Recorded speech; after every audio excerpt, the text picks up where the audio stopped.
You probably remember Hudson as the one who lost it. Game over, man! Except every single person on LV-426 trusts something to keep them alive.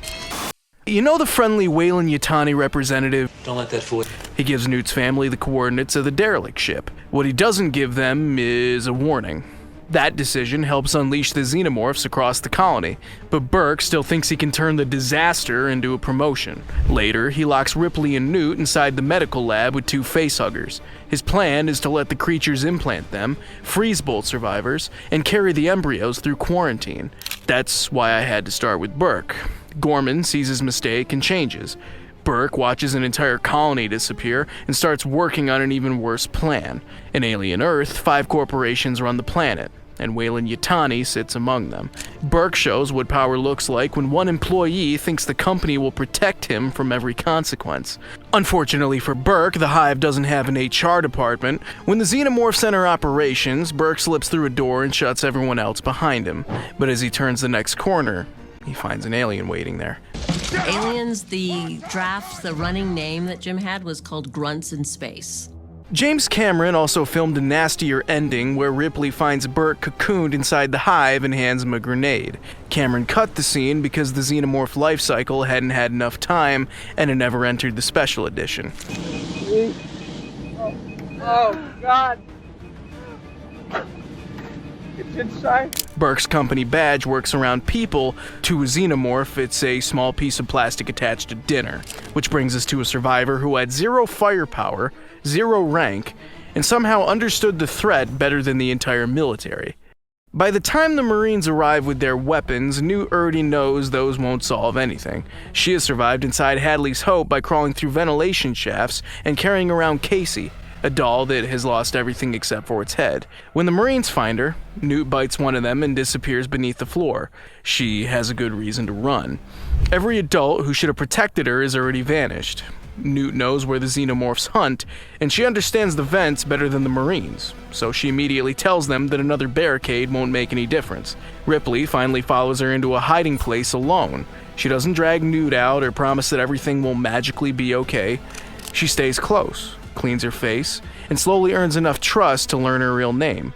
Hence, nobody calls me Rebecca except my brother. Newt.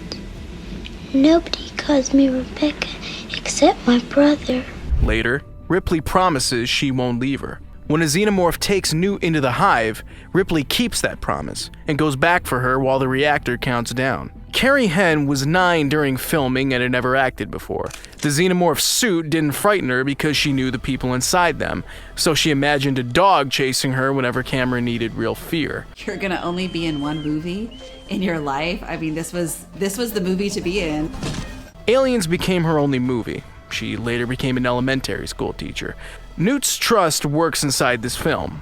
Then Alien 3 reveals that she drowned during the escape pod crash before she ever woke up. Newt survives by trusting almost nobody. Ripley becomes the one exception, and now we need to see why she has earned it. Honestly, if you were dropped onto a pitch-black colony with acid-bleeding monsters, would you trust the suit with the corporate badge, or the woman who actually survived it before?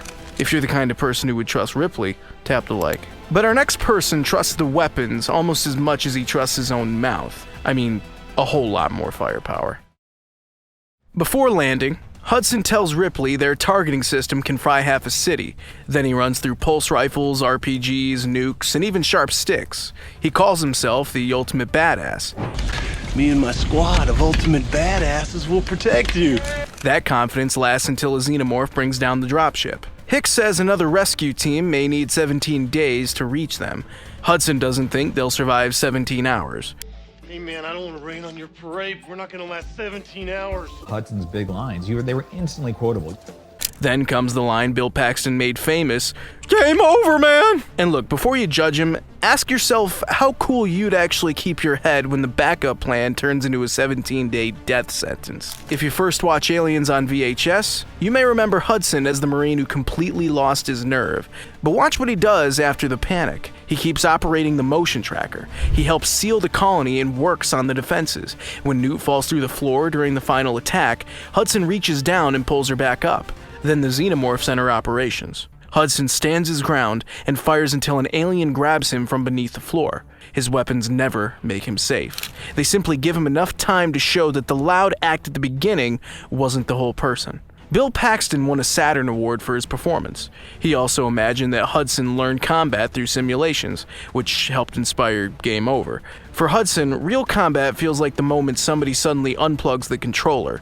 That's why he was probably 65% wrong. A couple of different situations, and I grew up in Texas. I shot a lot of His confidence fails, but he keeps fighting after it disappears. But I want to ask you guys to settle it below. Was he just a coward? Or was he the first guy who actually understood what they were facing? Drop your answer in the comments, and also name the scene that proves it. And if you think losing your nerve makes you the biggest risk on a drop, wait until you look at the guy who was supposed to be leading them. A man whose combat resume comes with some very small print. On the flight down to LV-426, Ripley asks how many drops he's completed. Gorman says 38. Sounds pretty good. Then Vasquez asks how many combat drops. Gorman quietly admits 2, including this one. So before today, this man has entered a real combat zone exactly once. And here, he's commanding an entire squad into Hadley's Hope, where almost every colonist has vanished.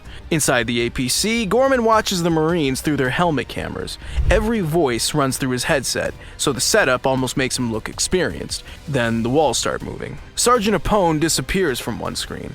The Marines begin firing in every direction, and Gorman keeps calling his name like Apone might calmly return and explain everything. Apone, talk to me. Ripley quickly realizes that nobody is coming to save them. Talk to me. She grabs the APC controls, drives through a wall, and pulls out whoever she can. Then a storage case slams into Gorman's head and knocks him unconscious. Even his own APC has lost confidence in him. But this is where Gorman becomes more interesting. When he wakes up, he doesn't try to take command back. He tells Hicks flat out, "Your call, Corporal," and starts helping wherever he can. During the final escape, acid burns Vasquez's leg and leaves her trapped inside the vents. Everyone keeps moving. Gorman turns around. He reaches Vasquez, fires until his pistol runs empty, and finally pulls out a grenade when the xenomorphs surround them. That's when Vasquez gives him the closest thing he'll ever get to a compliment: "You were always an asshole, Gorman." You always were an asshole, Gorman.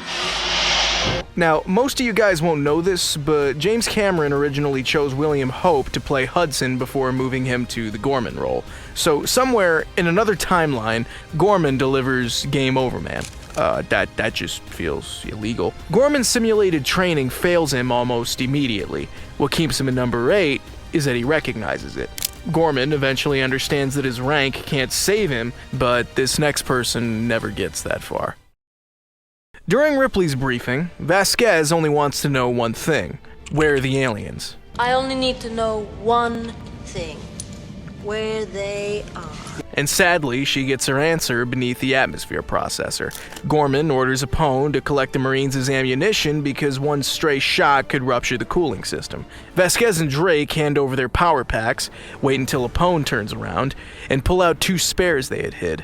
They came prepared to ignore at least one stupid order. When the xenomorphs crawl out of the walls, both smart guns start firing. Vasquez survives the ambush, but the acid from one alien hits Drake and kills him. That moment gives us an early warning about her own death. Have you ever been mistaken for a man? No. Have you? During the final escape through the vents, Vasquez shoots another xenomorph at point-blank range. She kills it, but its acid blood burns straight into her leg. Her skill works exactly as expected. However, the creature's biology creates a problem that skill can't fix. Gorman turns back, reaches her, and fires until his pistol runs empty. When the aliens surround them, he pulls a grenade. Vasquez clasps his hand and accepts what comes next. The Hive never takes either of them alive. Now, the funny part is that during one close-up, Jenette Goldstein couldn't manage the recoil of a handgun, so producer Gail Ann Hurd, who actually knew how to shoot, stepped in and doubled for her hands. The toughest Marine in the movie needed the producer to lend a hand. Literally. I've never shot a gun before. Vasquez had every right to trust her ability. She just never planned for an enemy that could still kill her after she shot it. That's the kind of brutal storytelling that makes Aliens legendary. It doesn't matter how badass you are. The movie rewards preparation, but it absolutely punishes arrogance. But at number 3, someone learns something far worse. You can make the right decisions and still lose. When Apone disappears and Gorman loses consciousness, command falls to Hicks. He doesn't suddenly act like he knows everything. He listens to Ripley. She understands the xenomorphs better than anyone there, so when she suggests destroying the colony from orbit, Hicks agrees. I say we take off and nuke the entire site from orbit. Burke starts worrying about how much the installation costs. Hicks worries about getting everybody home. He also prepares Ripley for the next attack. Inside operations, Hicks shows her the pulse rifle. I got a sense of handling weapons when I did the Terminator, because I had that shotgun throughout, and I was always... Explains the grenade launcher and tells her to fire in short bursts. Later, he hands her a locator that lets him track her anywhere inside the complex. It looks a little romantic, but on LV-426, giving someone a tracking device probably counts as flirting. Hicks keeps making practical choices like that throughout the mission. He trusts Ripley's experience, lets Bishop handle the jobs only a synthetic can survive, and never wastes time protecting his authority. During the escape, a xenomorph attacks him near the elevator. Hicks fires a shotgun directly into its mouth, and the acid blunt burns across his chest and face. He still reaches Bishop's dropship. By the end of Aliens, Hicks escapes LV-426 alive. His decisions actually work. Then Alien 3 kills him before he wakes up. The escape pod crashes, and a support beam crushes Hicks inside his cryotube during the opening sequence. He survives an entire xenomorph hive, only to lose a fight with the next movie's opening credits. So he proves that good judgment can improve your chances, sure, but it can't make the universe play fair. You still with me? Good. Now we've reached the top two, where the easy answers disappear. The character number one has a reason to feel safe that completely recontextualizes how you rewatch the entire movie. That's exactly why the placement will annoy some people. But first, let's look at number two. Now, Ellen Ripley carries something that nobody else can fake. She remembers what the xenomorph can do. The Nostromo disappeared 57 years earlier, but Ripley spent that time asleep. For everyone else, her story sounds like ancient history. For her, the nightmare still feels fresh. The door going up and me coming out as fast as possible, and Then the company tells her that it probably never even happened. Burke finally convinces Ripley to return after promising that the mission will destroy any xenomorphs that they find. He gives her his word. Trusting Burke becomes her biggest mistake. Once they reach LV-426, Ripley's experience starts saving lives. They found a way in. Something we missed. She spots the danger of firing beneath the atmosphere processor. When Gorman freezes during the ambush, she drives the APC through the wall and pulls the Marines out. After the dropship crashes, Ripley recommends destroying the colony from orbit. She understands one xenomorph better than anyone else there. LV-426 gives her an entire hive and a queen. Then a xenomorph takes Newt. Ripley straps a pulse rifle to a flamethrower, follows Newt's locator into the hive, and rides the elevator down while the reactor counts toward an explosion. Something sort of happened to me in the elevator scene, where she starts getting ready. Her promise to Newt sends her somewhere experience alone would have told her to avoid. Inside the egg chamber, Ripley meets the Queen.